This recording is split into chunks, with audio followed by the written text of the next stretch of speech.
Olá, amigos da leitura.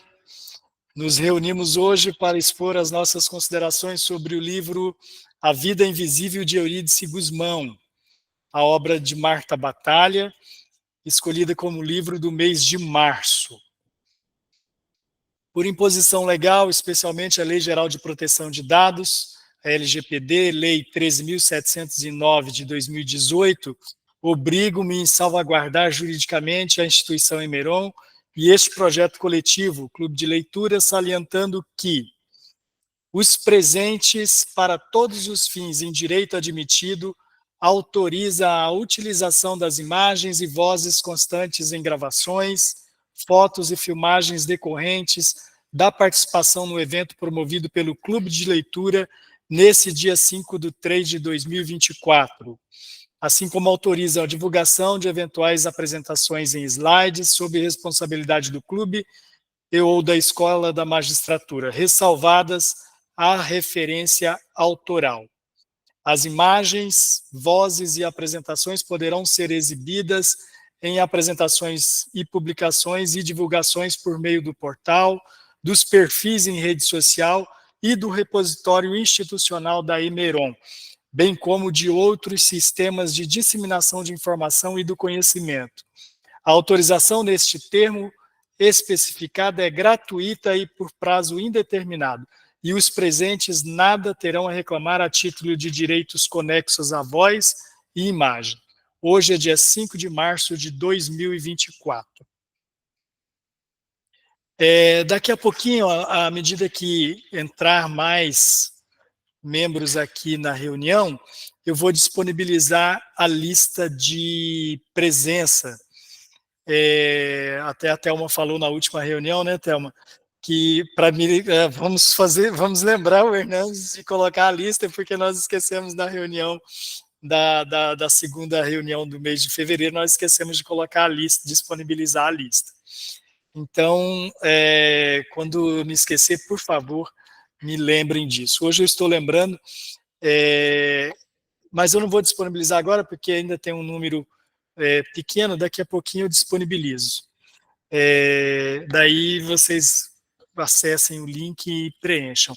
Quem não for do TJ, não há necessidade de fazê-lo, tá? Os do TJ é bom que dá a lista de presença, ela dá a Emeron tem como mensurar o interesse pelo projeto, certo? E daí poder dar continuidade a esse trabalho, nessas reuniões. Eu não vou disponibilizar agora, daqui um pouco. Eu queria registrar também e felicitar a aniversariante, que é a Luciara. Parabéns à minha amiga Luciara, que muita saúde, muita alegria, muita paz, felicidade, Luciara. Ela ainda não está presente, mas fica o registro do aniversário da Luciara aqui.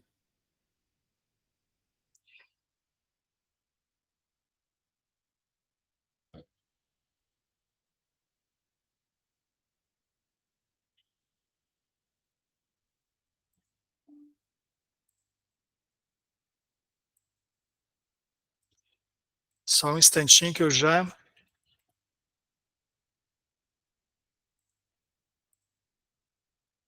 Problemas administrativos com as tecnologias, vocês me perdoem. Eu tenho...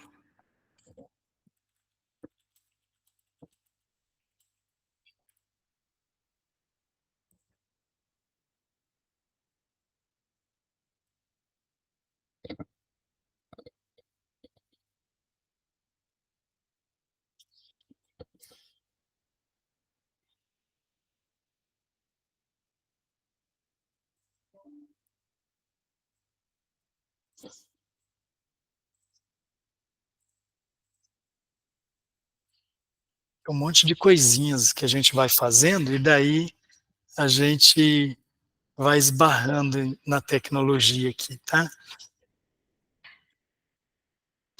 Só peço que esperem um pouquinho. Nós vamos ter... Opa, acabou de entrar quem eu estou esperando. O motivo da minha... Opa, o motivo do meu problema tecnológico. Oi, Jussara, boa noite. Jussara, eu preciso que você abra o seu vídeo e seu áudio, tá? Hein, Hernandes? Olá, você já está no ar, tá? Misericórdia, Hernandes. Você bota uma véia de 59 anos nessa Jussara, questão de internet aí. a Eu Jussara sou. Leopoldo é uma amiga muito especial, viu, gente? Que eu amo muito. Beijo, Jussara. Seguinte, ô Jussara, você tem como abrir o seu vídeo que tá só o Ô, seu ícone? ô, meu filho, deixa eu dizer para você uma coisa. Você sabe como é que é mulher, né? Ah, Mulher, mulher conheço. gosta de apare... mulher gosta de aparecer bonita. Eu não Ah, tá. lavei, eu não pintei o cabelo e Não, daí tudo eu não bem. quero. Tudo bem, Eu pode ser assim botei mesmo. Eu pedi a minha filha para pôr uma foto minha aí, tipo, bem negona, e daí a Ah, minha filha pegou e pôs uma foto aí, e tá bom, Jussara. da próxima vez eu prometo que Ah, eu arrumo. mas você tá bonita demais ali, viu, Jussara? Tá lindona mesmo. Ali eu tinha Gente, ido no salão, né, meu filho? por que que eu tô nesse tricô aqui com a Jussara? Porque eu tive que seduzir a Jussara para ela poder fazer a leitura do texto inicial hoje. O texto inicial de hoje é da Sojourner Truth. Será declamado da maneira que a Jussara entender melhor, declamado ou lido, o, é, esse texto da Sojourner. E é um texto maravilhoso e intitulado Eu Não Sou Mulher. Jussara, é com você. Ah, tá. Eu quero pedir para vocês, primeiramente, assim, desculpa por alguns erros que vai acontecer. O Hernandes falou comigo a semana passada. Eu tentei gravar o discurso desta senhora. Qual que é o nome dela, Hernandes? Show? Sojourner Truth. Nossa Senhora da Aparecida. A minha língua não consegue virar desse jeito, não. Eu não consigo, não. Mas aí essa senhora negra maravilhosa, o Hernandes pediu para eu botar vida no discurso dela, e eu quero pedir para Jussara, vocês. Oi. esse nome difícil, a tradução dele é verdadeira peregrina. Ela é uma palavra em E, inglês. Então, se você quiser chamar e, ela de peregrina, fique à vontade. então tá bom. Aí, esta peregrina, ela fez esse discurso há 173 anos atrás. Foi em 1851 que ela fez esse discurso. E eu quero que vocês prestem atenção em quão atual é esse discurso ainda pela questão mulher. A gente não evoluiu quase nada, mas evoluímos bastante. Então, quero pedir para vocês que vocês se coloquem do jeito mais. Como que eu quero dizer? Do jeito que vocês se sentem mais à vontade, para que vocês voltem comigo há 173 anos atrás, e eu gostaria que vocês fechassem os olhos de vocês e caminhasse comigo nesse discurso, como se essa senhora estivesse aqui hoje fazendo esse discurso com vocês. Pode ser? Então, vamos lá. Bem, pessoal, onde há muita algazarra, deve haver um pouco de ordem. Acho que entre os negros do Sul e as mulheres negras do Norte, todos eles falam sobre direitos, e os homens brancos logo estarão em dificuldades. Porque como eles vão sobreviver sem o trabalho do negro? É isto que eles devem pensar. Mas sobre o que todos estão falando aqui, hoje, nesse momento, aquele homem ali diz que as mulheres precisam ser ajudadas para entrar em coche, tem que ser erguida para atravessar uma vala, uma poça de lama. E elas sempre têm o melhor lugar, cedem para elas, quando elas vão. Mas eu digo a vocês, ninguém jamais me ajudou a subir em coches, ou me ergueu para atravessar uma poça de lama, ou me cederam o melhor lugar. Eu sim tenho que levantar para que alguém sente, se eu estiver sentado. E por um acaso eu não sou mulher? Olhem para mim, vejam a minha cor, vejam meus braços, vejam, eu não sou mulher. Eu arei terra, eu plantei, eu colhi o que plantei, eu armazenei no celeiro. E nenhum homem pode mandar em mim, porque eu faço trabalho de homem, já que dizem que isso não é trabalho de mulher. E eu não sou mulher?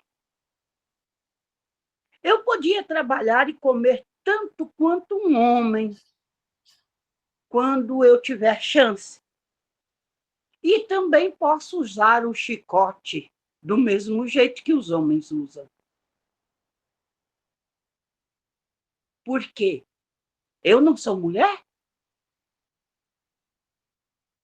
Eu tive 13 filhos e vi todos eles serem vendidos para a escravidão.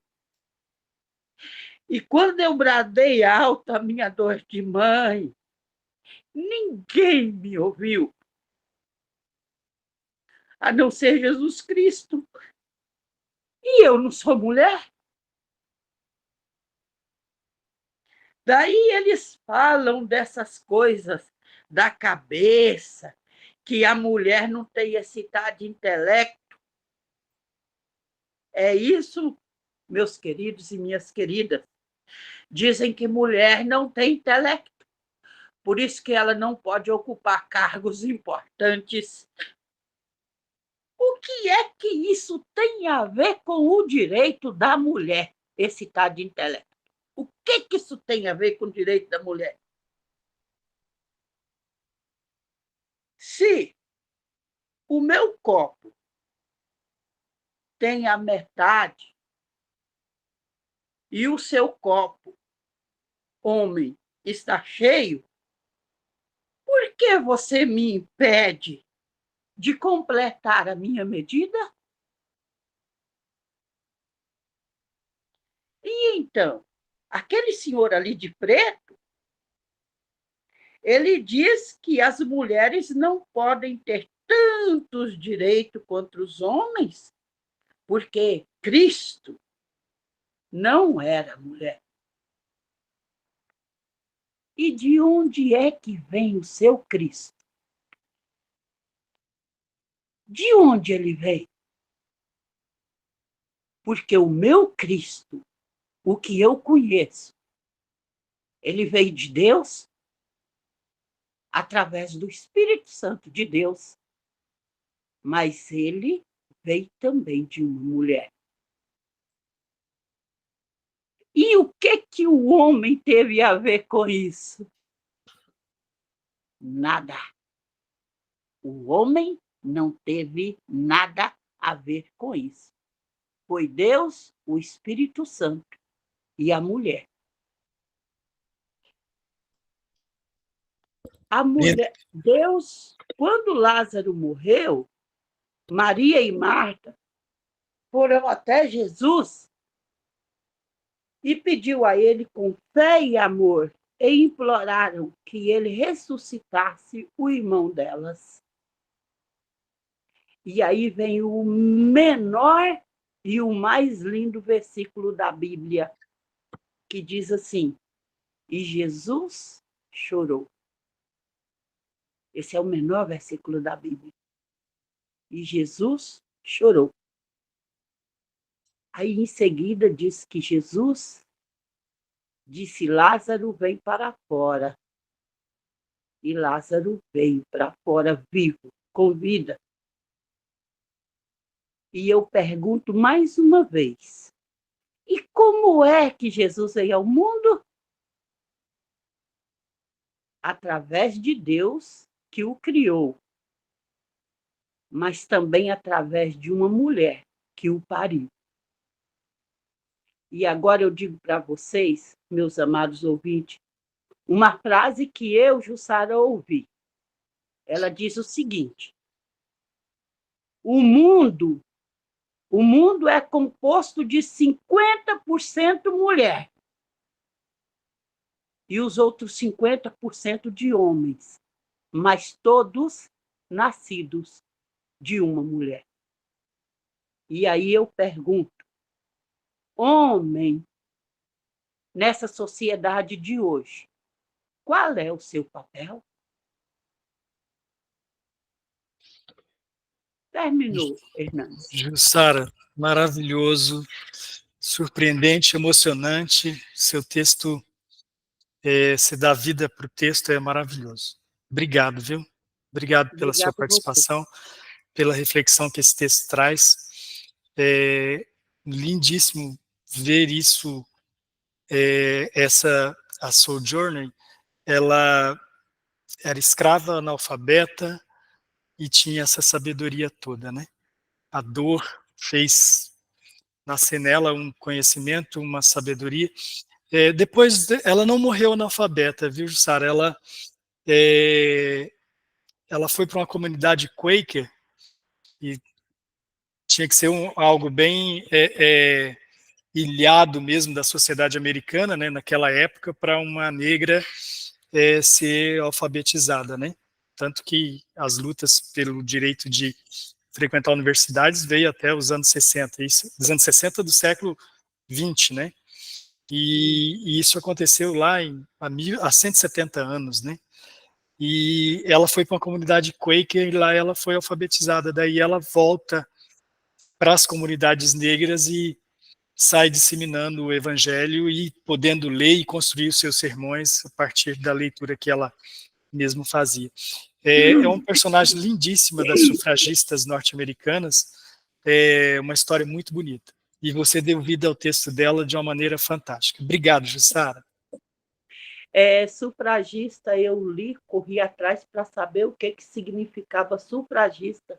Eram as mulheres que Sufragista lutavam pelo direito de voto, né? Isso é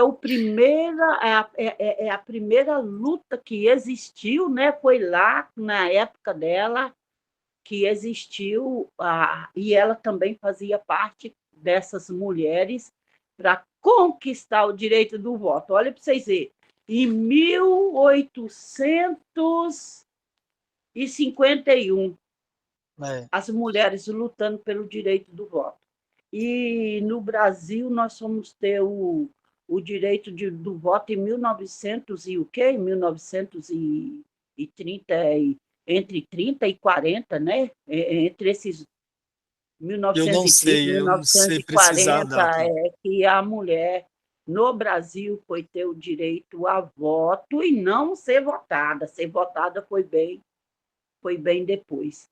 Mas a gente, olhando esse texto, eu gostaria de fazer um apanhado de enquanto eu lia, eu comecei a pensar assim, nos dias de hoje, não só em relação à mulher, mas em relação a vários preconceitos que nós mesmos, talvez, no dia a dia, cometemos, né?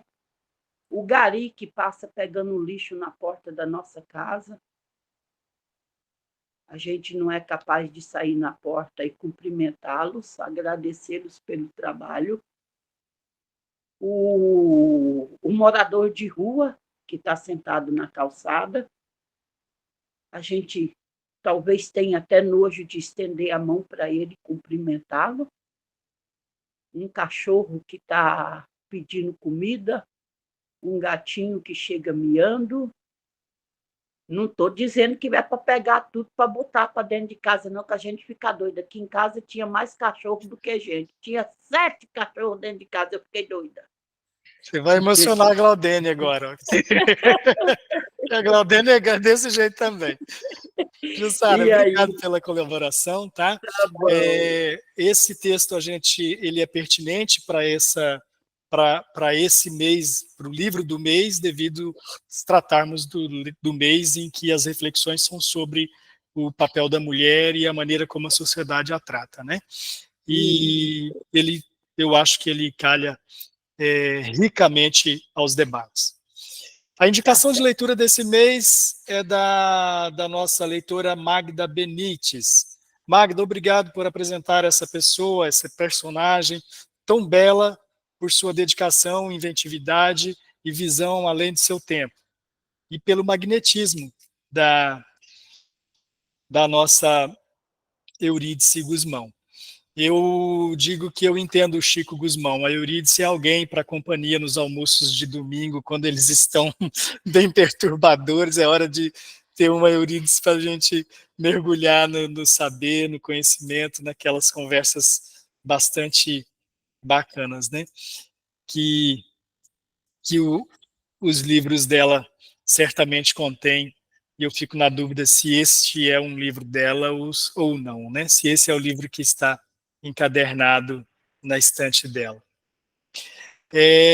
Hoje nós vamos contar para nos expor a sinopse com a colaboração da Ana Lúcia.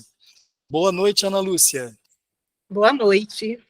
Tudo bem, Ana Lúcia? Tudo bem. Antecipo o agradecimento, Ana Lúcia, pela sua participação, pelo seu adesão em fazer esse papel. Por favor, a sinopse de hoje é sua e eu tenho o prazer em contar com a sua colaboração. Obrigado, viu? Disponha. Eu sou aposentada há quase 9 anos, tá, gente? Eu trabalhei na comarca de Vilhena e agora moro em Campo Grande, Mato Grosso do Sul. Então, assim, vão desculpando aí qualquer coisa de aposentada, tá? Então, vamos lá. Fique à vontade, Lúcia. A Vida Invisível, de Eurídice Guzmão. A autora, né, como já foi dito, é Marta Batalha, brasileira, contemporânea, jornalista. Este é seu livro de estreia, que foi vendido para 10 países e para o cinema antes de ser publicado no Brasil pela editora Companhia das Letras. Na revista Época, ela deu uma entrevista e ela disse assim que não se sentia assim menosprezada, tipo assim, pelo Brasil, mas assim, porque era um período de uma economia muito difícil e ela entende, né? Então tá, Eurídice Guzmão, segundo a autora, a mulher que poderia ter sido a mulher que poderia ter sido, né, a frase, entre aspas, que é da autora, que vivia com muitos deveres e poucos direitos dentro da rotina doméstica. Branca, classe média, desencorajada, desacreditada, é a protagonista dessa história. Filha de imigrantes portugueses, proprietários de um comércio em Santa Teresa, Rio de Janeiro. Sua irmã é Guida, a mais velha e única, né? Elas se completavam, se protegiam, dividiam segredos. Guida, que era mais velha, gostava mais da moda, penteava os cabelos de Eurídice à moda da época, ensinou a pintar as unhas, a usar batom. E para Eurídice, Guida era a pessoa que sabia de tudo, a quem ela recorria nos momentos de dúvida em qualquer aspecto da vida. Eurídice estudou numa escola municipal, num período que achava que o mundo era bom e interessante, mas logo se frustrou. A primeira professora, Clara, uma doce criatura, que sorria quando os alunos erravam e sorria quando os alunos acertavam, o que encorajava a não terem medo de errar, veio a falecer. E no seu lugar veio a professora Josefa. E logo se batizou por Eurídice, porque ela aprendia muito rápido, ela era sempre a mais avançada que os coleguinhas e tinha muita familiaridade com as letras, perguntava muito. Aí já sabe, né? A professora não gostou muito dela, não. Seu Manuel, o pai de Eurídice, foi prosperando no comércio da época, né? E se sentia rico. Deu ao luxo de presentear as filhas, né, as duas filhas, com um colar de ouro e uma correntinha de Nossa Senhora de Fátima, a qual Eurídice sempre usou, pois acreditava em Deus. E Guida, sua irmã, se desfez da correntinha num período de dificuldades para garantir as necessidades materiais. Deu-se também ao luxo de oferecer às filhas atividades fora do horário escolar. Guida escolheu o francês, que não chegou a completar o primeiro mês das aulas. Eurídice quis aprender flauta doce, que gostou muito, dedicou-se às aulas e foi inclusive convidada por Heitor Villa-Lobos para tocar com ele num conservatório. Os pais não autorizaram. Não e não. Com certeza, a flauta doce era mais um meio de aumentar as prendas da filha para que fizesse um bom casamento, divertir a família. Depois do jantar, nada mais além que isso. Eurídice sofreu, sofreu e sofreu. Guida apaixonou-se por um estudante de medicina de família rica. Os pais dela autorizaram o namoro. Ela, porém, fugiu com ele, o que causou um grande sofrimento aos pais e a Eurídice, que sentiu como uma escavadeira estivesse extraindo seu coração. No final, achou que sua irmã tinha ido embora um pouco por causa dela. Escondeu os seus sentimentos verdadeiros, procurando ser um conforto para os pais na ausência de Guida. Vai te apagando e através do trabalho, tentando esquecer suas dores, tentando esquecer que os pais estavam sofrendo, mas percebia que eles sofriam muito e ela procurava sempre atender às expectativas deles, se colocando na invisibilidade. Guida, por sua vez, não foi aceita lá pela família do estudante de medicina. E ela também não aceitou a família dele. Sozinhos, vão perdendo o poder aquisitivo e, após formado, ele abandona a Guida. Grávida, e dessa gravidez nasce seu filho Chico. O pai de Guida não a perdoou e nem também falou para Eurídice e para a mãe que ela tinha procurado por eles. Ela não pôde voltar para casa após o abandono do marido. Vivencia, então, Guida a perda da condição social, passa a viver em situação de grande vulnerabilidade, vitimizada por assédios e abusos. Por fim, é acolhida por Filomena, uma ex-prostituta já envelhecida, e juntas se fortalecem. Enfrentam preconceitos, dificuldades de acesso à saúde e medicamentos, inicialmente para Chico, o filho de Guida, e depois para a própria Filomena, que também adoece. Permanecem juntas, numa amizade muito linda, até o falecimento de Filomena. Eurídice casou-se, ninguém sabe por quê, com Antenor com Pedro, homem com valores da época, cheio de manias, com carreira promissora no Banco do Brasil, caseiro, honesto, trabalhador. Antenor impôs a Eurídice, desde a noite de núpcias, violência verbal e psicológica, a menosprezando e chamando-a de vagabunda, porque ela não sangrou.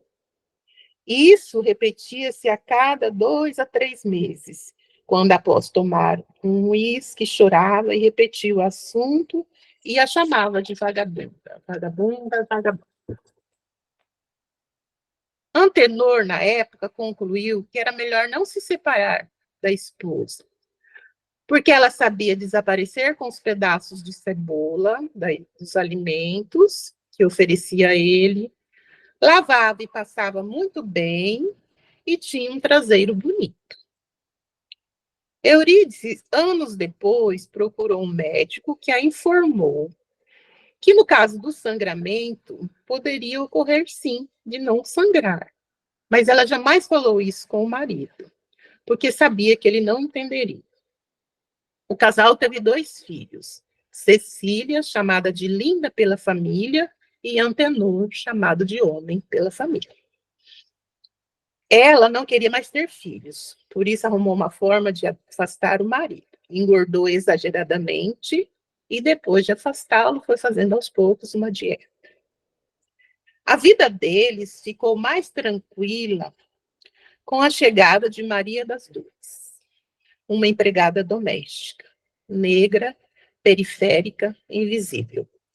Chegava a tempo de servir o café dos patrões e ia embora depois do último prato de jantar lavado.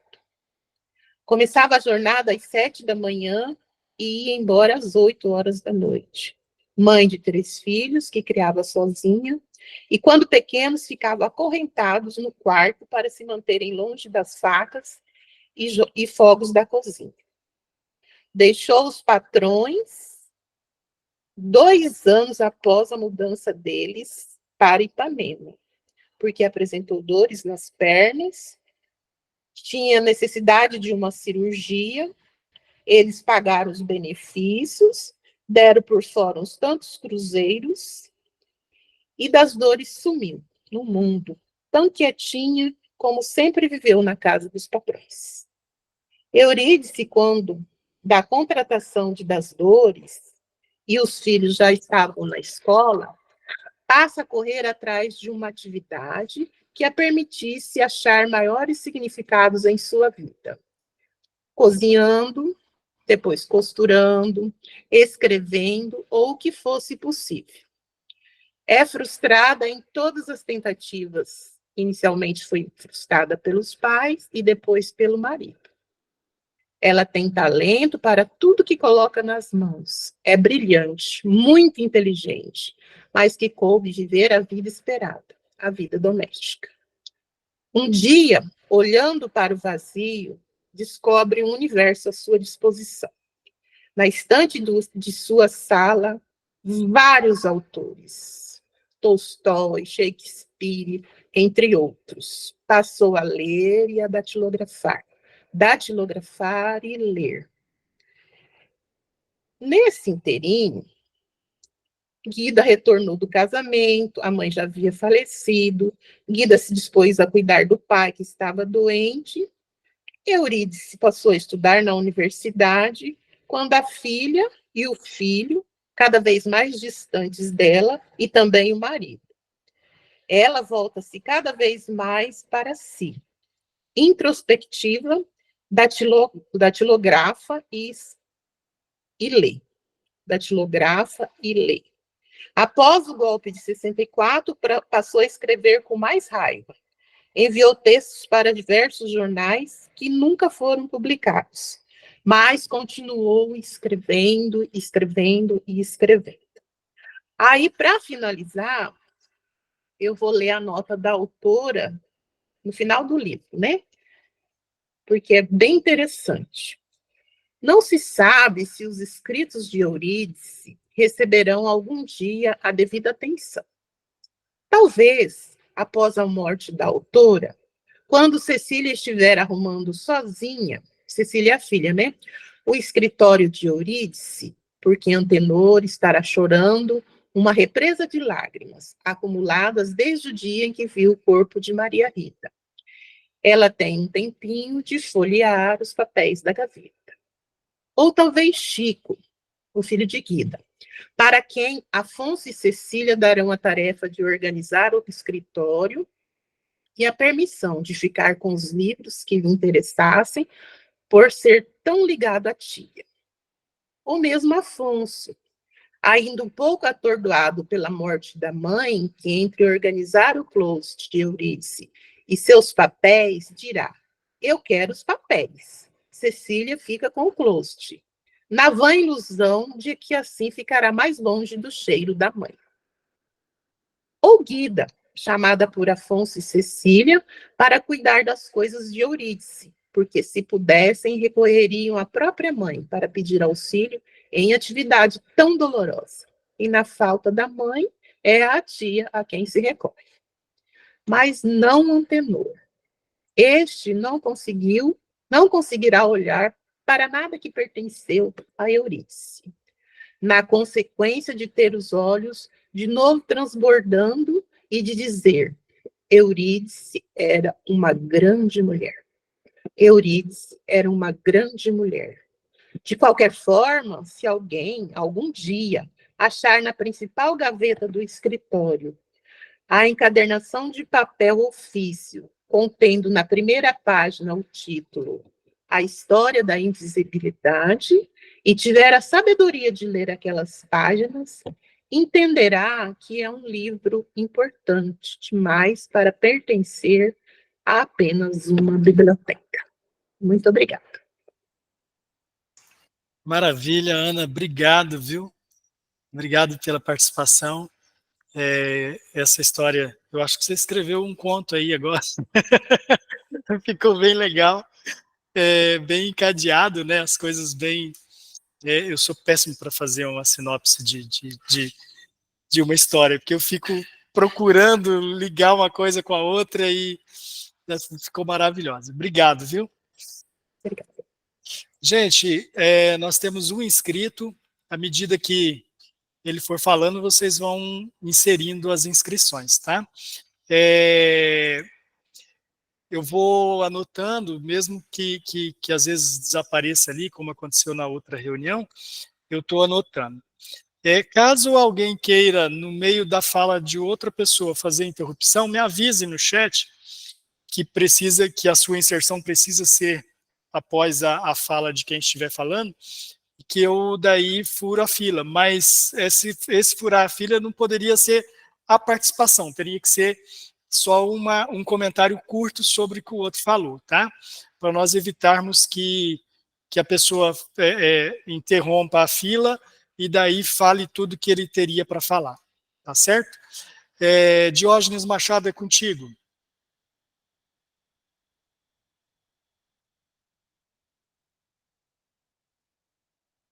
Boa noite.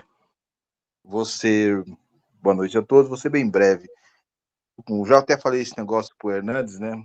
Mas eu gostaria de falar no grupo. Tá me ouvindo tudo certinho, Hernandes? Tá ouvindo, sim. Tá perfeito. Obrigado. Reunir um grupo de pessoas para discutir um livro, a cultura, alguma coisa assim, nos dias de hoje, é um ato de resistência. Então, eu parabenizo o Hernandes e a quem participou da ideia. Numa época onde a cultura é tão deixada de lado, reunir um grupo para fazer isso é muito interessante.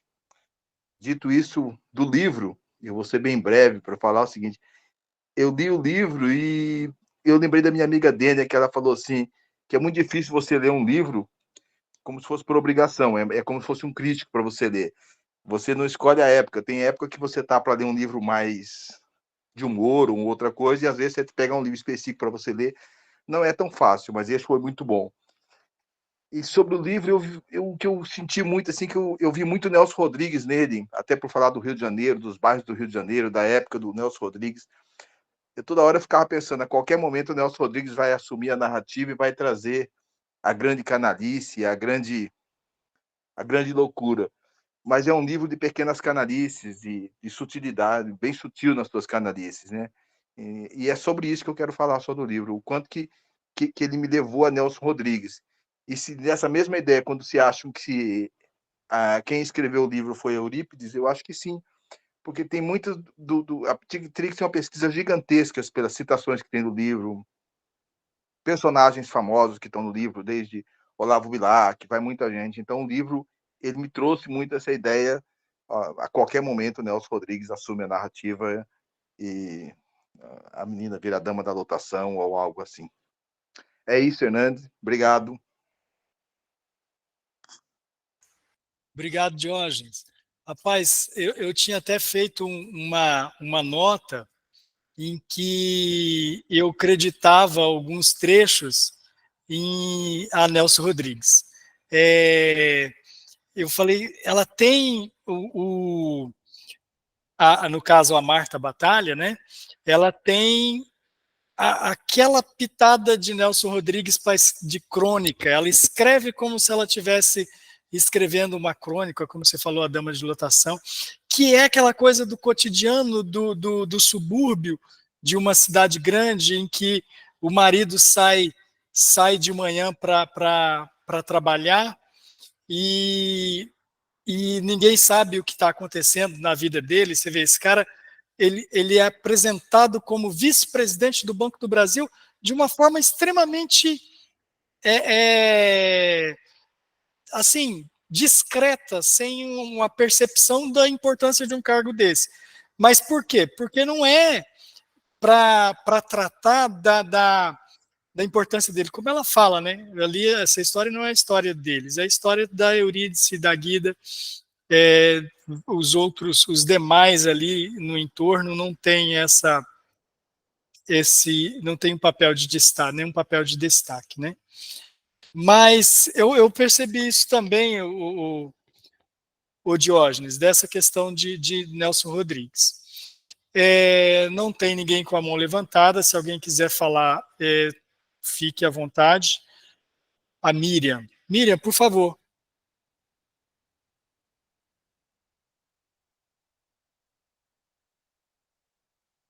Olá, Miriam, está nos ouvindo? Eu estava com o microfone fechado, desculpa. Boa noite. Sem problema, boa noite. Desculpa o mau jeito. Tô certificando uma nada aqui, porque não dá para parar e ouvindo. Nem ia falar nada, não, mas assim, o colega falou ali a história em si é uma história muito rica, né? Mas assim, o jeito dela escrever, eu fiquei assim, eu gosto muito desse tipo de leitura, de uma história que contém várias histórias dentro, né? Tá tratando da vida da Eurídice e da Guida, e daí da Eulália, de todo mundo, da Zélia. Então, são muitas histórias, né? Muitas histórias, aparentemente, do cotidiano, de vidas comuns, e de uma forma muito... Ela escreve muito sôfrega, muito ávida, assim, você vê que ela vai mudando os pontos, e eu acho assim que realmente lembra Nelson Rodrigues, e eu adorei o livro, não conhecia, não tinha lido. Li muito rápido também, muito correndo, porque e assim, as lições, né, do que a gente sabe, essa questão da mulher, de reproduz aí o que era naquela época, o que resta ainda, que ainda tem muitos resquícios, esse preconceito. Eu acho que era o medo maior dos pais, das mães, principalmente naquela época, dos pais, era ter de volta uma filha que engravidou ou que um casamento não deu certo, de volta em casa, e reproduz pelo lado do personagem, né? O que ela passou nessa ausência do lar, dessa não aceitação de volta, e que ainda resta até hoje um medo nas famílias. Acho que todas nós que somos mulheres, daí vem de uma criação, eu acho que estou olhando aqui as carinhas, umas um pouquinho mais velhas, outras mais novas, mas o que a gente ouvia, que a gente sempre ouviu das nossas mães,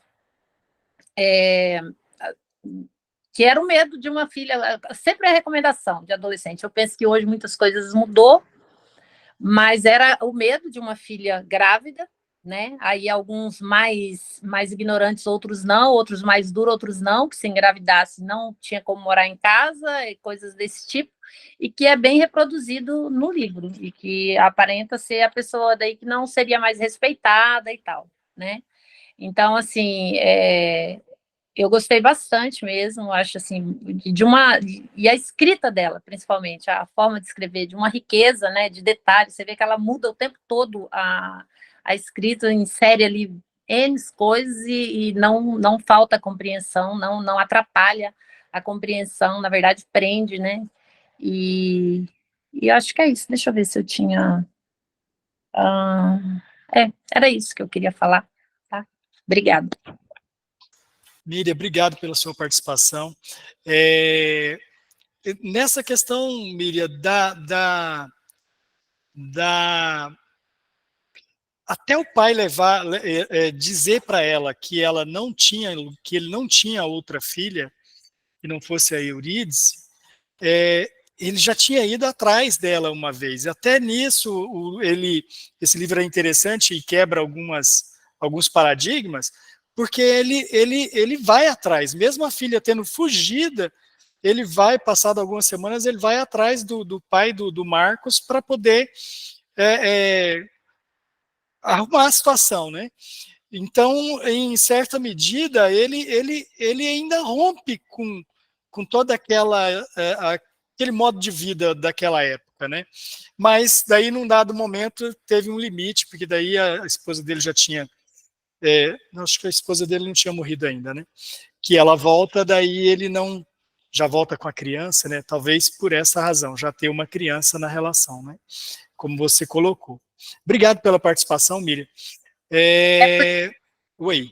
É porque ele, num determinado ponto, ele cita, né, quando ele não aceita ela, a autora menciona na narrativa da história que era melhor ele carregar a vergonha, tipo assim, o não saber que as pessoas, do que ostentar o motivo, né, da vergonha ou da coisa na filha, aceitando a filha de volta. Né? É interessante que ele faz uma reflexão ali de não aceitação, porque uma coisa ela sumiu, ninguém soube, ele foi atrás, não trazer de volta nem notícias dela, e depois de alguns anos, se ela retorna, ele vai ostentar, todo mundo vai ver a filha, né? Então, era exatamente por esse tipo de razão, os preconceitos e tal, que tinha. Mas já ela acaba deixando um germe ali de mudanças, né? Que já estava em transformação, né?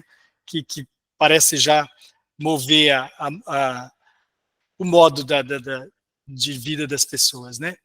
Frank, por favor. Boa noite a todos.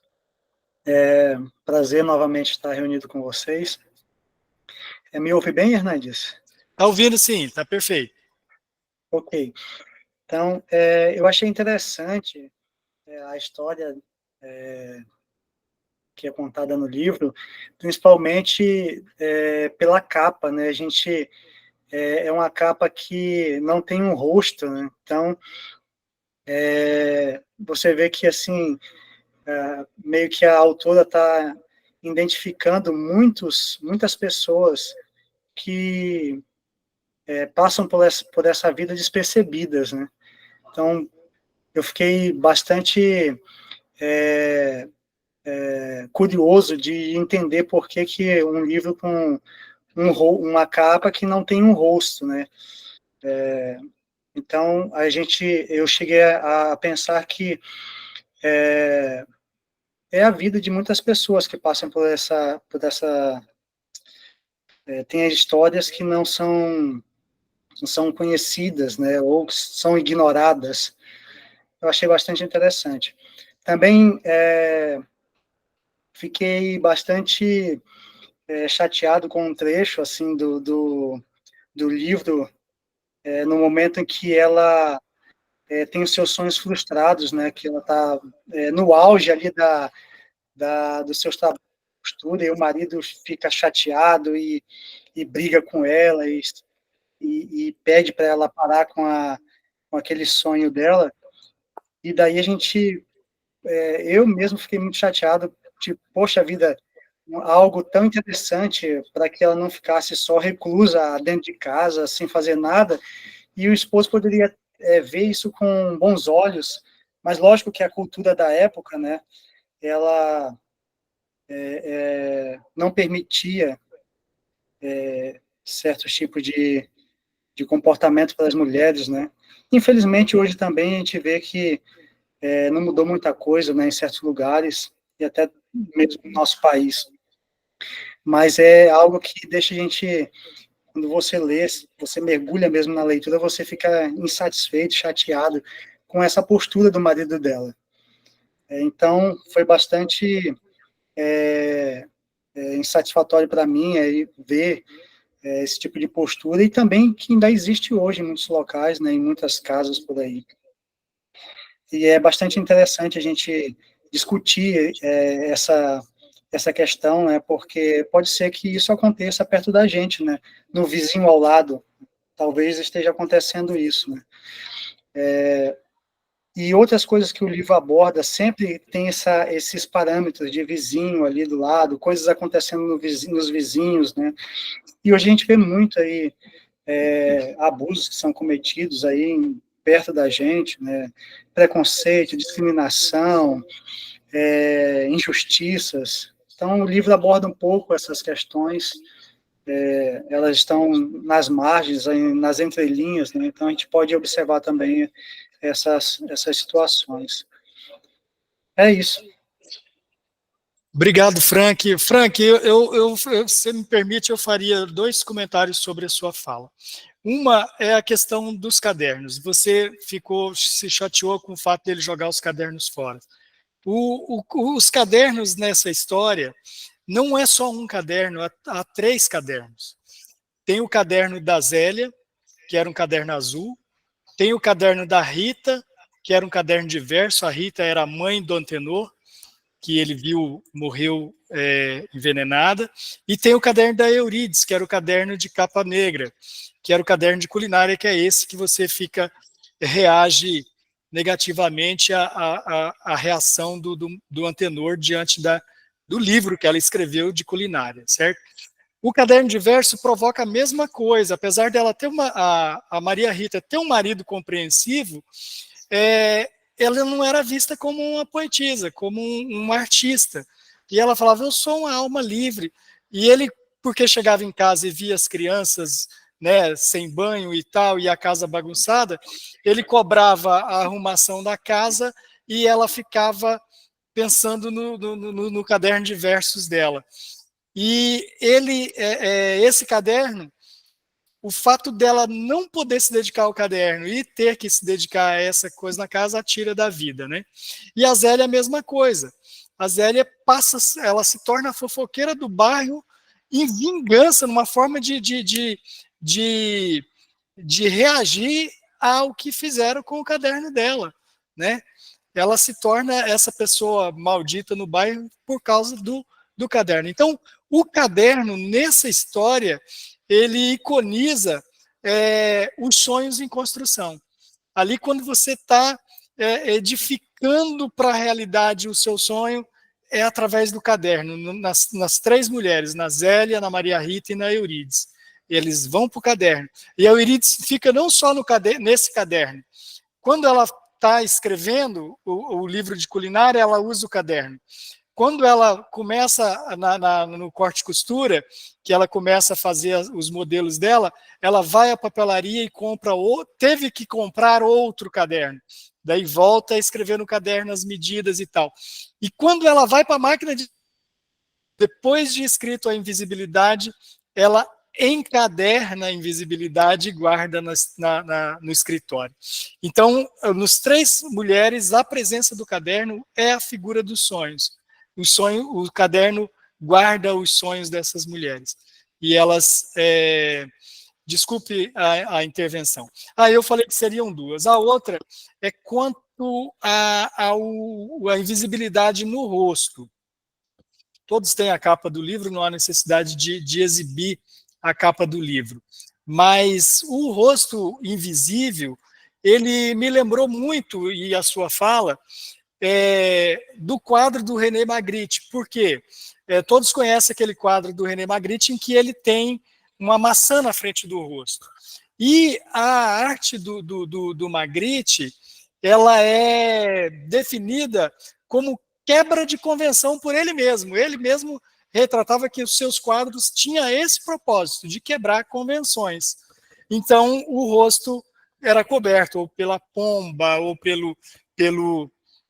pela maçã verde, né, que está na frente do rosto dele, que é o principal, e ele fica invisível. Há uma quebra de convenção.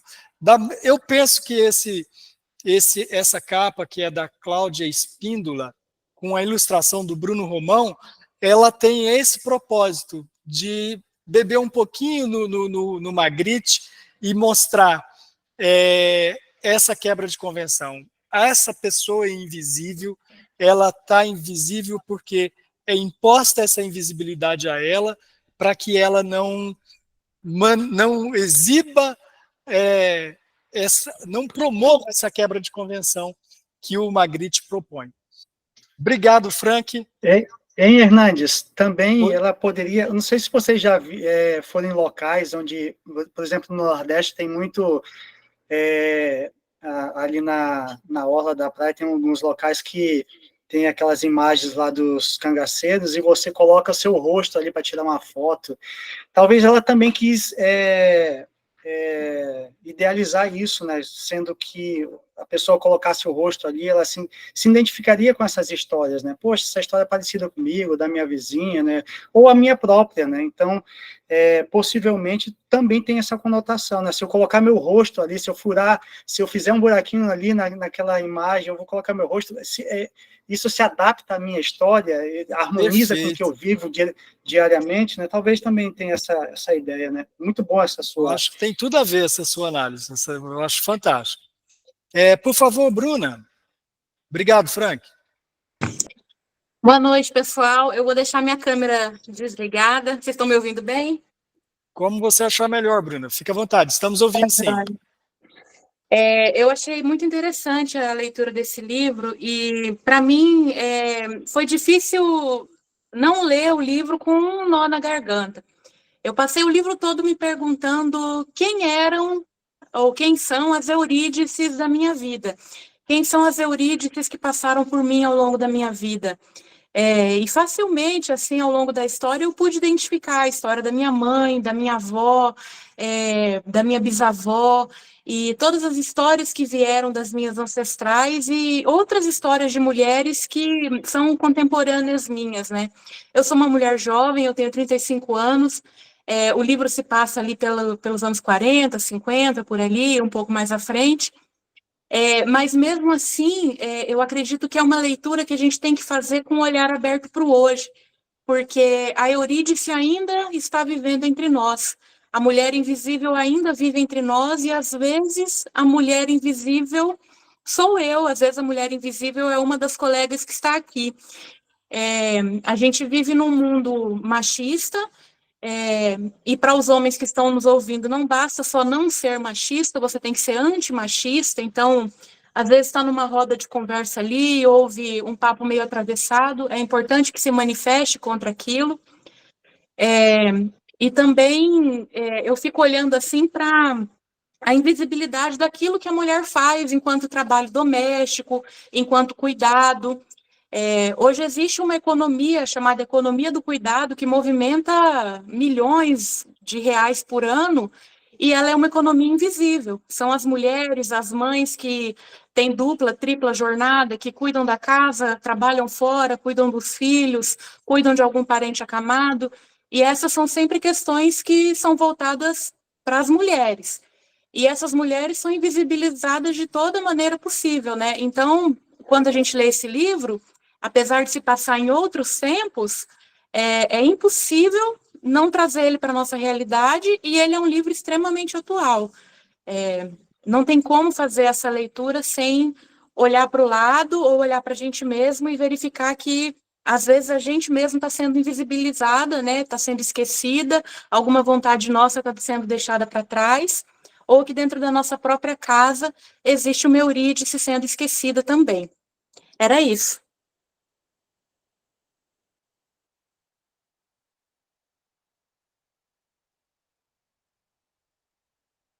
Seu microfone está desligado. Obrigado, Bruno. Obrigado pela intervenção, Bruna. De fato, em todos os lugares nós temos Eurídices, né? Procurando sair da invisibilidade e às vezes sendo cerceado o tempo todo para que seja mantida essa condição. Andressa.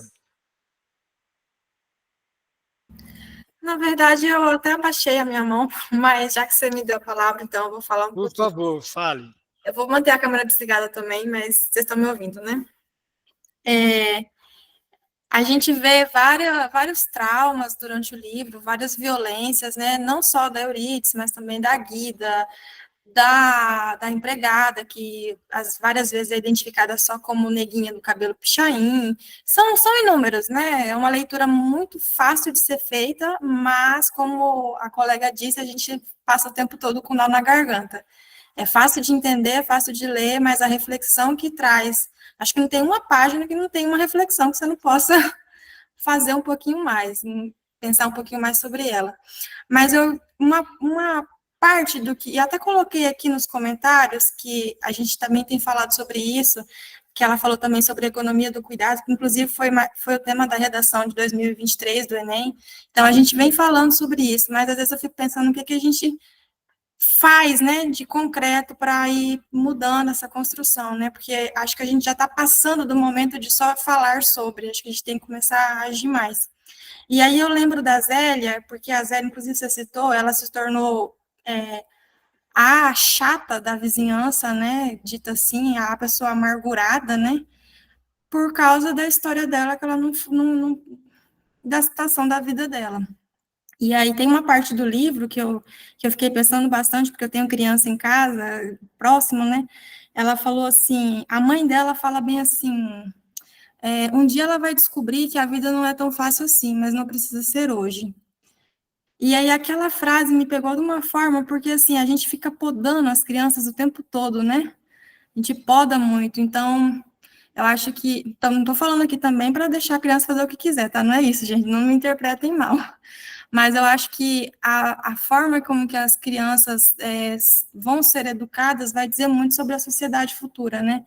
Então, de repente, principalmente os meninos, como os meninos estão sendo educados numa sociedade que ainda hoje ainda é tão patriarcal. Então, eu acho que fica essa reflexão aí para a gente tentar começar a ir para o além de só comentar, de falar sobre. Claro que é um processo, né? Mas acho que a gente tem que começar também a ter mais atitudes. Era isso, tá? Obrigada.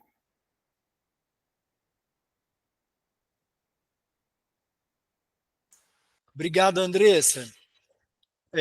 Andressa, é curioso isso que você levanta pelo seguinte, quando você fala das dores, né?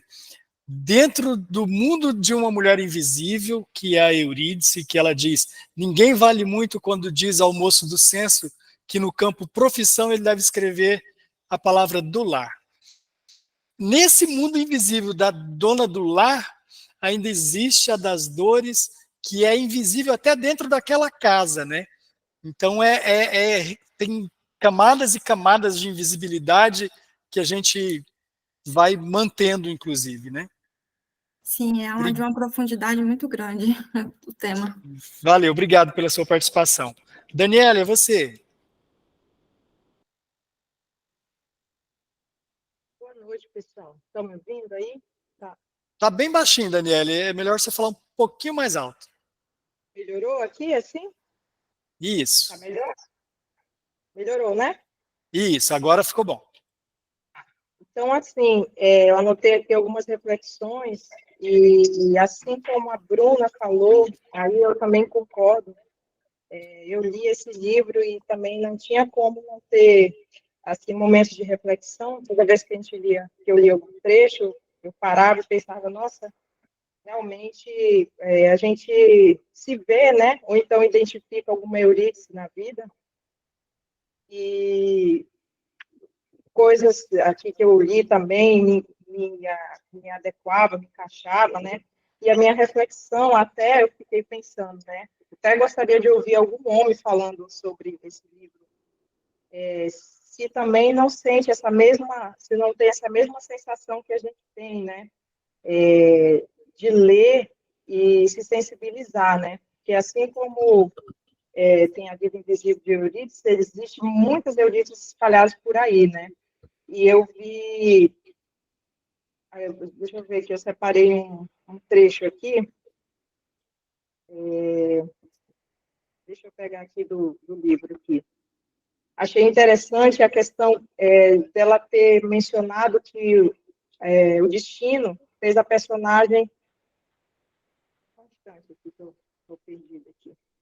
Ela mencionou que o destino fez a vida de muitos personagens seguir a coisas diferentes, né? Por exemplo, a Zélia, um trechinho da Zélia aqui. Zélia não se tornou um simulacro de ornitorrinco assim. De uma hora para outra, essas coisas de evolução demoram para acontecer. A transformação começou ainda na infância, quando o que era para ser dom se tornou pesar. Do pai, ela herdou o gosto pela notícia. Da mãe, a vida restrita do lar. Do mundo, ganhou desgostos. Do destino, a falta de escolha. Formou-se, assim, a essência da fofoqueira, né?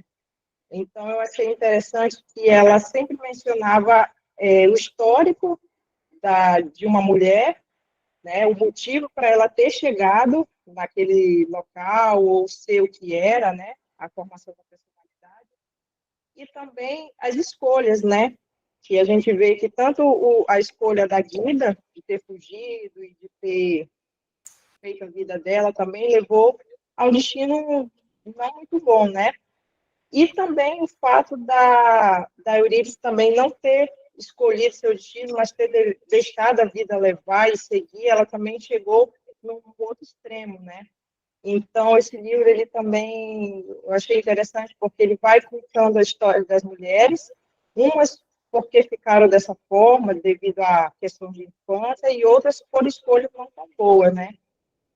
E deixa eu ver aqui, acho que outras coisas que eu mencionei aqui, as outras pessoas já citaram também, mas eu acho que é isso mesmo. Eu gostaria de ouvir algum homem falando, assim, qual o sentimento que teve com essa narrativa toda, né? Eu não conhecia essa escritora, achei ótimo, assim, foi um livro que eu li, assim, muito rápido, fazia tempo que eu não lia um livro assim tão rápido e absorvendo as ideias, né? Gostei muito. E fica essa reflexão, né? Eu gostaria de ouvir também os homens, o que pensa, né, dessa narrativa, se consegue ter essa empatia, né, e se colocar no lugar da vida dessas mulheres invisíveis, né? Só um trechinho aqui para terminar, uma coisa que eu fiquei bem reflexiva aqui, foi quando ela falou assim, quando o livro falou assim, deixa eu ver, ela não tinha emprego e ela já tinha ido para a escola. E como preencher as horas do dia depois de arrumar a cama, regar plantas, varrer a sala, lavar roupa, temperar feijão, refogar o arroz, preparar o suplê e fritar bifes? Porque, Eurídice, veja vocês, era uma mulher brilhante, né? Então, assim, até a questão mesmo de ser mulher do lar é algo que muitas mulheres hoje também não querem ser e não vê mais, né, brilho nisso, e pelo fato da mulher hoje ter ido para o mercado de trabalho e ter mudado a vida, né, esse estilo de vida também, né, para algumas mulheres também já não é visto com bons olhos, né, e ela queria outras coisas também. Acredito que nessa época, nessa década, a mulher também já queria outras coisas, trabalhar, estudar, né, se inserir no mercado, e ela já não via mais glamour e felicidade nessa vida básica do dia a dia, né. Acho que era isso que eu tinha que agregar aí. Daniele, obrigado pela participação. Você fala da Zélia, né? A Zélia é uma personagem bastante interessante na história, né? E não só, um aspecto bacana da Zélia, você não fica indiferente a ela vai sempre aparecer promovendo alguma reação no leitor, né? E um aspecto que eu achei bem curioso é que a Zélia parece ter, assim, uma personalidade meio de internet, de influenciadora, porque ela tinha seguidores no bairro, ela criou alguns haters que foram influenciados por ela e tudo. Então, eu achei muito curioso o papel da Zélia. É uma influenciadora antes da internet. Glaudênia, é contigo. E Daniele, tem um homem inscrito, tá? Talvez responda as suas indagações. Tá? E por isso eu falarei bem rápido, para ouvir o colega aí, José Ricardo. Só um minutinho. Desculpa, gente, é que eu fui pedir para o Moacir abaixar o volume ali, senão daria microfonia. Estava dando mesmo. Obrigado. Eu que agradeço e desculpas. Como as outras colegas disseram, a Bruna, a Andressa, a Daniele, para mim também não teve como passar pela leitura, que muito envolvente, sem ter alguns assim sentimentos, né? Sem sair mexida dessa leitura. Talvez porque a gente enxergue ali algumas vivências próprias das mães, das avós, né? Então, foi isso que eu tive. Achei a leitura maravilhosa, parabenizo aí o indicador, quem indicou, e no final, então, assim, é um texto que eu trago para... Gente, está dando microfonia? Está dando para ouvir, não preocupa não, não está alto não. Desculpa. Então, deixa eu... Não está perturbando, não, pode falar. Desculpa mais uma vez. Vamos lá, continuando. E uma coisa que me chamou... Então, trazendo assim para a realidade de hoje, né? Porque não tem como trazer. Quantas Eurídices ainda existem? Às vezes não somos nós, graças a Deus, por várias possibilidades de estudo familiar, já não somos nós, mas são as vizinhas, são as pessoas que nós atendemos no nosso trabalho. Então, quantas Eurídices ainda existem?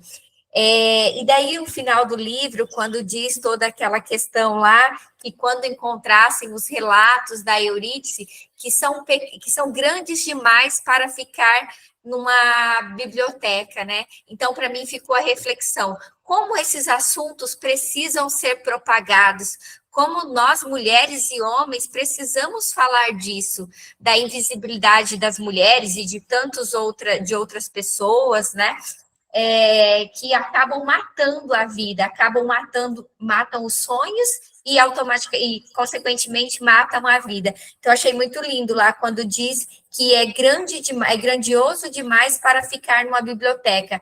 Precisa ser vivido, precisa ser propagado, precisa ser ensinado para as crianças, para os meninos, para as meninas, para que tenhamos um futuro melhor.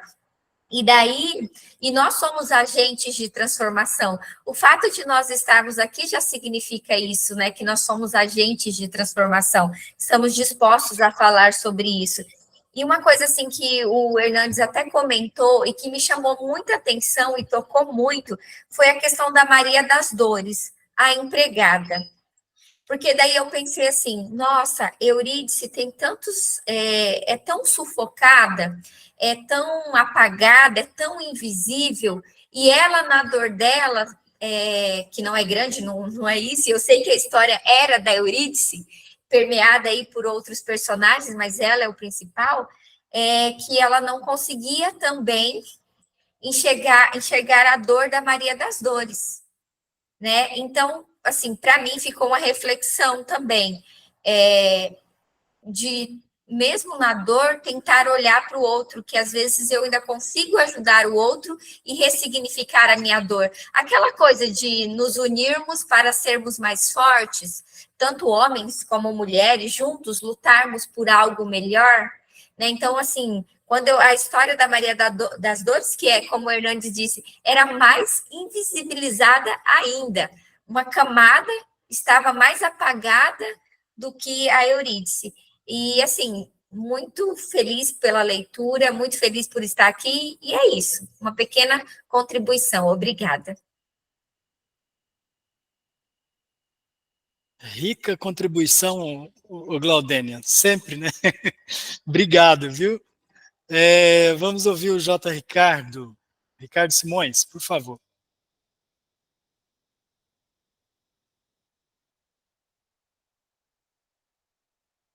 Ricardo, está nos ouvindo?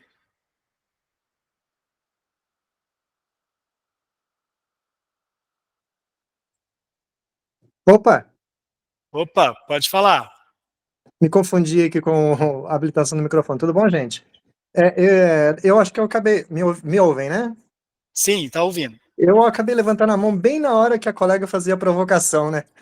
Tudo Oi. bem, vamos considerar que eu respondi a Atendeu o provocação dela. chamado dela. Isso, mas apesar da coincidência, eu ergui a mão para falar basicamente duas coisas mesmo, né? Primeiro, como esse romance foi uma descoberta para mim.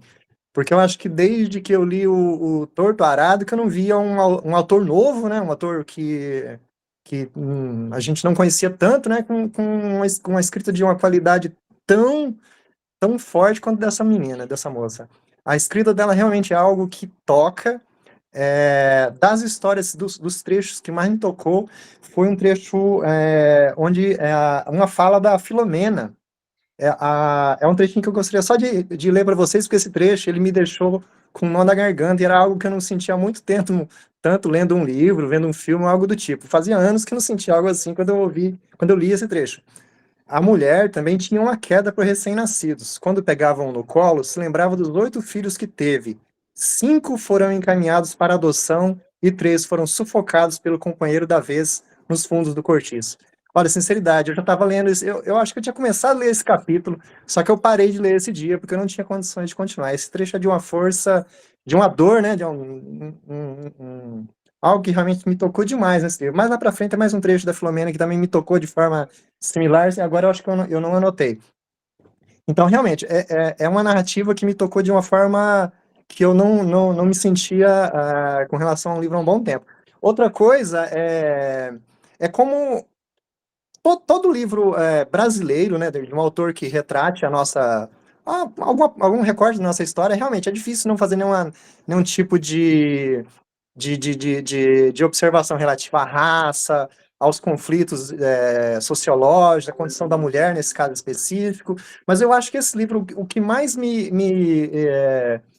o que mais eu achei interessante é que a narrativa existencialista dessa mulher, né? Porque comparado a Maria das Dores, a vida dela é, aspas, um mar de rosas, certo? E mesmo assim, né, a questão existencial dela, a questão a necessidade que ela tem de se realizar e de realizar alguma coisa, realizar o sonho dela realmente também é algo muito interessante na narrativa dessa autora. Então, novamente, obrigado a quem sugeriu, muito obrigado mesmo, porque eu gostei demais desse livro. O primeiro livro era aquele clássico que todos já lemos em algum momento da vida e tal, mas não tem o impacto que esse livro teve em mim. Eu acho que eu li ele umas 2, 3 sentadas, exceto essa vez que eu parei por causa da Filomena que me trouxe, fez nó na garganta e uma lágrima talvez tenha sido escondida aqui no escuro, mas eu gostei demais desse livro, eu gostei muito e parabéns pela escolha e tudo a ver com a temática do nosso mês, né? A questão das mulheres. Obrigado. Obrigado, Ricardo. Muito bom a reflexão. Realmente, esse livro... Eu achei curioso que eu vi uma entrevista da Batalha, da Marta Batalha, e ela falou que esse é um livro cômico. E te fez chorar, tá entendendo? E eu também acho curioso esse rótulo dela, dizer que é um livro cômico. Mas ela entende que esse tipo de reação e de enxergar no livro não só comicidade, né, mas enxergar tragédia, enxergar a dor que ele transmite, ela entende que se enxergue isso, mas ela define o livro como um livro cômico. Diógenes, contigo. Obrigado, viu, Ricardo?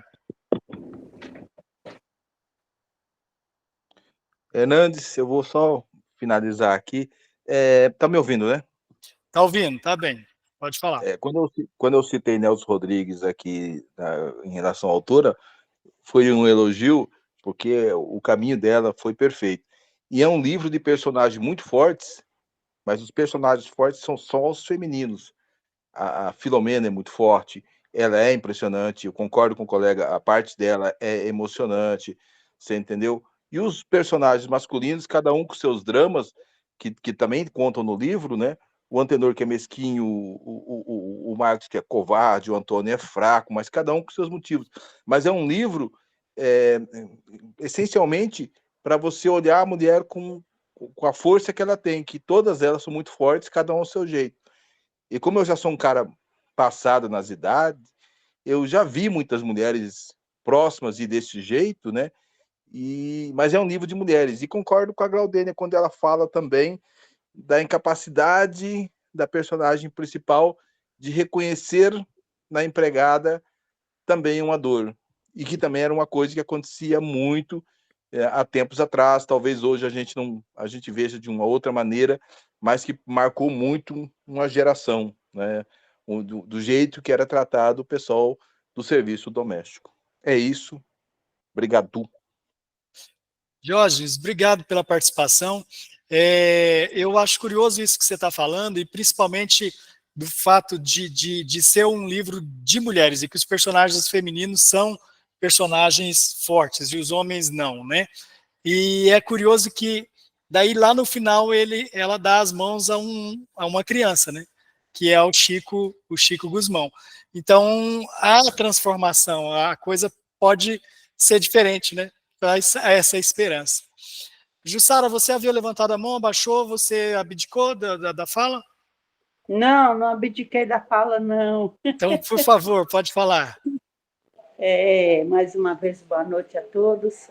Quando uma colega atrás aí falou que hoje nós temos muitas mulheres com trabalho invisível ainda, eu gostaria de só fazer um comentário aqui de dentro da minha residência, da minha casa. Eu tenho um irmão, ele está com 68 anos e ele sofreu 4 AVC, abandonado pelos filhos, e hoje, há 4 anos, eu cuido dele, né? Então, assim, cada dia a demência dele piora, tem hora que ele não me reconhece, tem dia que sim, tem dia que não, mas eu tenho uma pessoa que vem uma vez na semana limpar a casa para mim. O resto da semana, quem faz tudo sou eu. Então, eu dou banho. Quando o meu irmão está muito atacado, ele não consegue expelir todo o cocô, eu tenho que botar a luva, ajudar. E tenho que dar banho, ele faz xixi, tem hora que ele tira a fralda e eu tenho que botar outra fralda, dar outro banho. E aí, esses dias, eu falei para minha filha assim, minha filha, eu vou tentar arranjar uma pessoa para me ajudar, porque eu não estou mais aguentando. Aí a minha filha falou assim, uai, mamãe, a senhora não faz nada. Aí eu falei assim, filha da puta, vá tomar no céu, por que eu não faço nada, infeliz?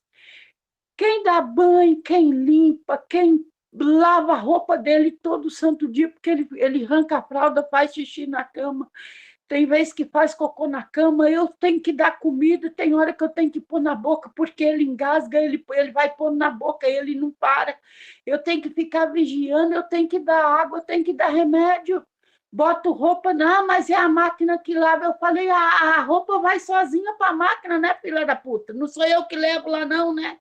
E não sou eu que tiro da máquina também, não, infeliz. E aí que eu fui ver que a minha própria filha, cara, não enxerga o que eu faço. Dá comida para cachorro, tira cocô de cachorro do terreiro, lava a louça, faz comida, faz janta, dá lanche à tarde, dá remédio, dá de novo, e escova os dentes e vai de novo, e aí não faz nada na cabeça dela. Aí, por ela ser minha filha, ela pensa assim, eu fico imaginando o que os outros não pensam. Mas, assim, perdoei, não guardei mágoa, mas eu disse para ela assim, faz uma semana o que eu faço e você vai ver se eu não faço nada. Aí ela pediu desculpa, pediu perdão, chorou, e agora decidiu mudar aqui para o ladinho da minha casa para me ajudar a cuidar do meu irmão. Mas primeiro eu tive que fazer ela entender que eu trabalho sim, não é nada o que eu faço. E são 3 anos cuidando dele dia e noite, sábado, domingo e feriado. E para ela não era nada, não era serviço. É só isso. Obrigada. Obrigado, Jussara. Glaudênia, é contigo. Não, é que quando a Jussara falava, né, eu lembrei de um texto que eu li num livro lá da 5ª série, faz tempo, tá, gente? Mas esse texto me marcou de um jeito, depois vocês podem procurar na internet, que eu acabei de achar aqui, o nome do texto é Mamãe Não Trabalha.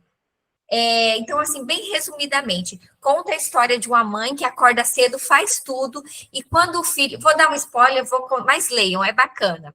Apesar de ser um texto mais voltado para o público infantil, mas traz uma reflexão maravilhosa.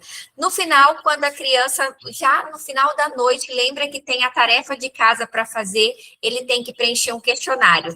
E daí, uma das perguntas trabalho do pai. Daí ele responde, é contador. Trabalho da mãe. E ele responde, não faz nada, só fica em casa. E ela passou o dia trabalhando. Então, leiam, porque é maravilhoso esse texto. Então, tem muito disso que a Jussara falou, né? E nós hoje, provavelmente que estamos aqui, ainda temos a jornada de fora de casa e ainda fazemos alguma coisa em casa. E, às vezes, esse trabalho não é reconhecido. E, rapidamente, porque eu sei que a gente já está no horário ali, esses dias eu assisti um vídeo que era uma entrevista que perguntava assim para mulheres: quando alguém fica doente na sua família, quem cuida? Daí para a mulher aquela pergunta soava até meio estranho, porque assim, claro, sou eu que cuido. E se seu pai fica doente? Não, sou eu que vou cuidar. Então sempre era a mulher. Quando tem um problema, quem ajuda a resolver? Sempre a mulher. Daí a repórter no final perguntava assim: e você? Quando você fica doente, quem cuida? Né? Então, são reflexões, assim, e muito pertinentes, ainda mais que nós estamos nesse mês aí, Dia das Mulheres, Mês das Mulheres, né? Que são coisas que precisamos pensar. Como eu digo, eu já não vivo essa realidade. Que bom, graças a Deus. Vivemos uma outra história, muitas aqui. Mas e quem está do nosso lado? Então, assim, é isso. Mas olha, Jussara, que bom, né? Mesmo com toda a dor, toda a indignação que você sentiu, acendeu uma luzinha na sua filha e ela refletiu e agora está te ajudando. E são assim que as coisas acontecem, né? Obrigada, Hernandes. Obrigada, colegas. Obrigado, Glaudênia.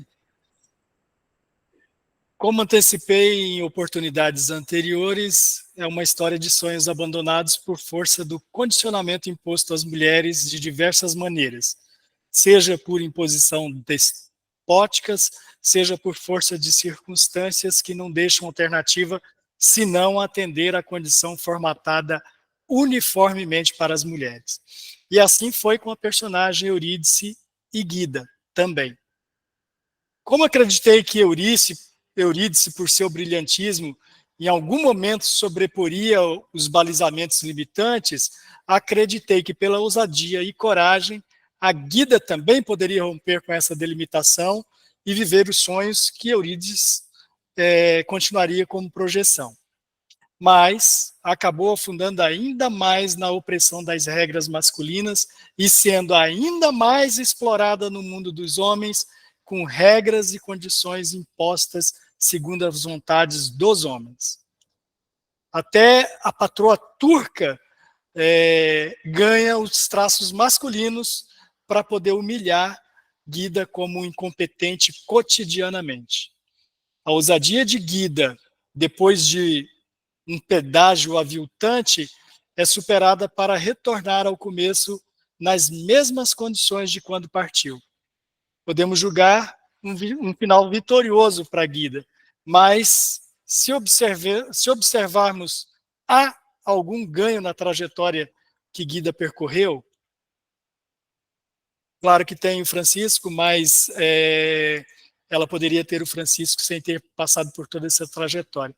A questão é ela se curvar a essas regras masculinas, né?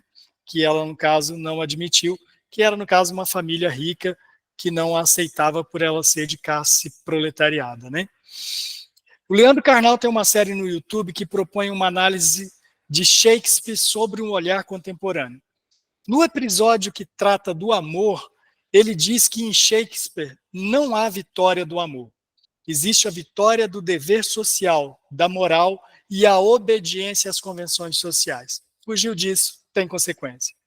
Romeu e Julieta, por romper com esse preceito, tiveram que pagar o preço da rebeldia às regras.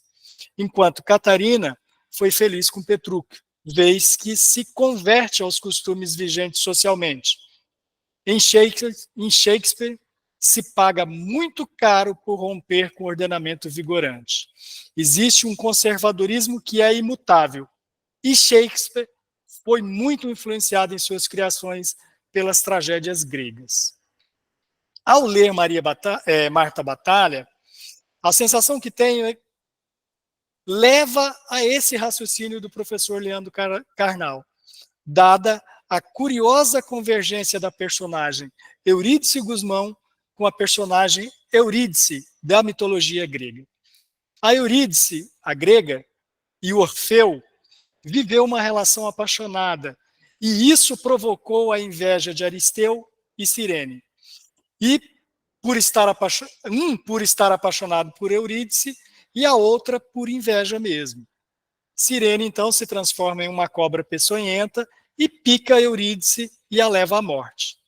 Orfeu, em desespero, vai ao submundo de Hades e negocia o retorno de Eurídice à vida. Ficou acordado na negociação com Hades que ela retornaria, mas no caminho de retorno ela teria que caminhar atrás de Orfeu. E este não poderia olhar para trás em hipótese alguma. Em um dado momento, Eurídice tropeça e cai. Orfeu, na ânsia de socorrer a sua amada, se volta para ela. Com a quebra do acordo, ele não poderia olhar para trás, ele vê a sua amada sendo levada de volta para o submundo. Essa é uma versão. Em outra versão, ela não tropeça. Ele, na verdade, duvida que Hades tivesse cumprido com o acordo e olha para confirmar, para ver se Eurídice está realmente seguindo ele. Quando ele vê que ela está seguindo ele, ela já é puxada de volta porque ele quebrou o acordo. O fato é, Orfeu vai buscar Eurídice no submundo. O que isso tem a ver com a história da nossa Eurídice? Algumas coisas muito interessantes. Primeiro que as duas Eurídices são apaixonadas por música, já que Orfeu é a personificação da música, né?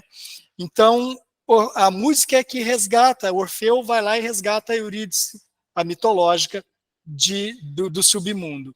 Aqui, como a Eurídice criança estava sendo perseguida pela professora, e ela começa a entrar numa depressão, quando ela começa a ter um pouquinho de alegria é quando ela tem o olhar de José. E daí José brinca com ela, José traz a namorada dentro da frutaria do pai e Eurídice vê de novo na depressão. E o que acaba resgatando Eurídice da depressão é a flauta. Daí ela se dedica totalmente à flauta. Isso é bastante curioso porque a música que resgatou Eurídice da mitologia do submundo resgata a Eurídice Gusmão da depressão.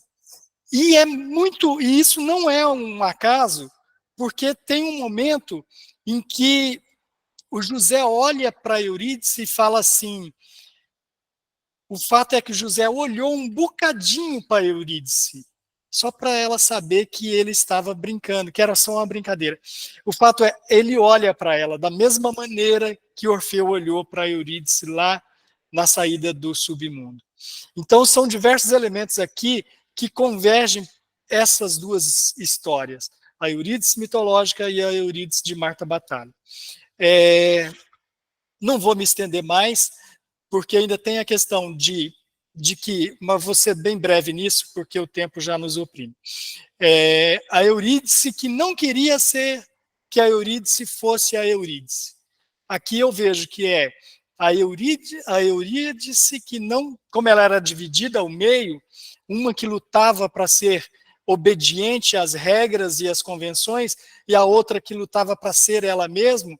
Então aí você vê uma Eurídice que queria ser mais, e a Eurídice que queria ser a Eurídice, que se ela se mantivesse aquela Eurídice mitológica que volta, que sempre o sonho a resgata e ela acaba voltando para o inferno. O sonho busca ela de novo e ela volta para o inferno. Essa Eurídice que não queria ser Eurídice, ela não queria ser nem aquela mitológica, ela queria ser só ela mesma, e ela faria por ela mesma, ela não precisava ser resgatada. O resgate aqui, quem promove são os seus sonhos, mas não um terceiro, a música, a coisa. No caso da Eurídice Batalha, da Marta Batalha, isso ela faz por si mesma. Essa outra metade é que cresce. Ela vai deixar seus escritos e talvez nós estejamos lendo o escrito dela, né? Talvez seja isso. O fato é, ela provoca a todos nós. Gente, obrigado, desculpe extrapolar o tempo, nós acabamos extrapolando. Eu agradeço a presença, eu fico feliz com esse auditório, com essa plenária tão numerosa, e fico feliz que vocês estejam sempre aí presentes. Dia 19 nós temos a reunião sobre o Dia da Mulher, que é agora dia 8, nessa sexta-feira, né? E vamos refletir sobre a mulher ribeirinha junto com a Simone Norberto, tá? O livro dela está disponibilizado, eu vou postar de novo o link para baixarem o PDF, daí as pessoas leiam para que a gente possa questionar a Simone, para que a gente possa fazer inserções sobre a obra dela e possa colocar ela numa roda de conversa que ela possa dissertar sobre o trabalho que ela produziu lá, observando o trabalho destas mulheres na comunidade de Nazaré. Hernandes, obrigado, gente. Oi, pode falar, Andressa. O link está funcionando? Eu tentei acessar ali, ele não está, ele está vencido, aquele link ali. Eu pensei que ele tinha sido reeditado, mas não foi. Desculpem por isso, já é a segunda reunião que a gente fica sem lista de presença, né? Mas esses registros ficarão aqui em vídeo. Agradeço. Vou ver com o Herbert como é que a gente faz para ter um link permanente, mas que ele possa registrar sempre, que a gente mesmo possa editar para poder colocar sempre atualizado, tá? Obrigado, gente. Obrigado pelas participações e obrigado pela presença, principalmente aqueles que não pôde participar por algumas razões, né? Muitos por timidez. E obrigado pela dica do livro, né? A Magda que nos indicou, e eu fico muito feliz com a sua indicação. Magda, obrigado.